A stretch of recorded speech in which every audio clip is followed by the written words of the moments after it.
شاح أي عباين والله شيء حتى وكذا طوايا حتى أنا حتى حسد محل قلدم وأنا حتى قيسا إن أنا جا أبو وان سألوا بده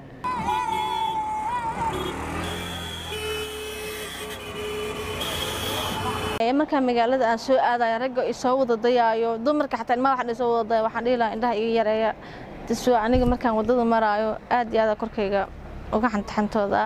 jiraac uga kacda kadib markii aan dhawaan baahinay muuqaalkii baraha bulshada qabsaday ee gabadha ugu quruxda badan ee Galmudug ee Samara Steel ee Gurceel ku sugan waxa kordhay dadka sida weyn u doondoonaya muuqeeda iyo mar la kulanka hadda kadib aan ku qasbanahay in aan maalin aan soo bixin oo habeen bis aan soo baxo maadaama hadii aan maalin aan soo baxo gaariyaasha waaweynka waxa laga yaabaa inay qasaaro ay dhaliso qasaar badan sababtoo maadaama mootooyinka meesha marayaan gaariyaasha shirka meesha mar dadka shacabka adeeganayaan gaariyaashan adana wuxuu ahaayay يعني ما راح يسكول جلايو ضد بدنا قصاري كرو قبل أن ترتدي قصرتين يعني ليه أنت نور بنا بحدا عواي بقول جيل يو أنت أصلا مليون العالم كابي حلين مركلي عدة أنا بر حتى هذه حتى أنا لا عدة بر عدة كلي مر قرنا بر أنا قلنا ده chance نما ده ولي إن راح يستنى ولا شيء راح يستنى أنا بتلاقى عليه أنت مقالة قعد أيا أديك أصاد أنت أصبح بنانك مركز موتوينكي قارياشي ميل أنا قلنا مرة أيا واي يدلي ردي أدو محاط عورت أنا وحنا قبل أقول قرحن قلمدك قبل كابرحن إني جرت مع مسند والله ما أمسني أنا إن بقرة قلمدك أنا هاي قبل استلقى قلمدك وقادنا هاي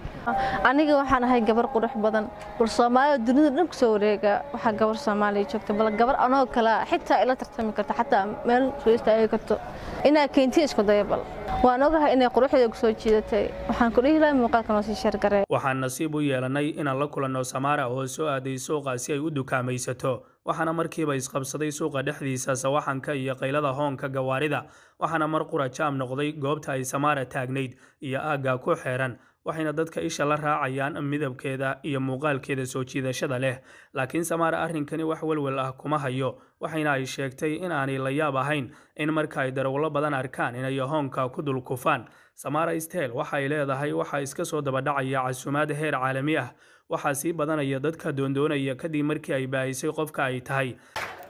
waa sharaf inay Gurceel ka dhalatay waa sharaf inay Gurceel tahay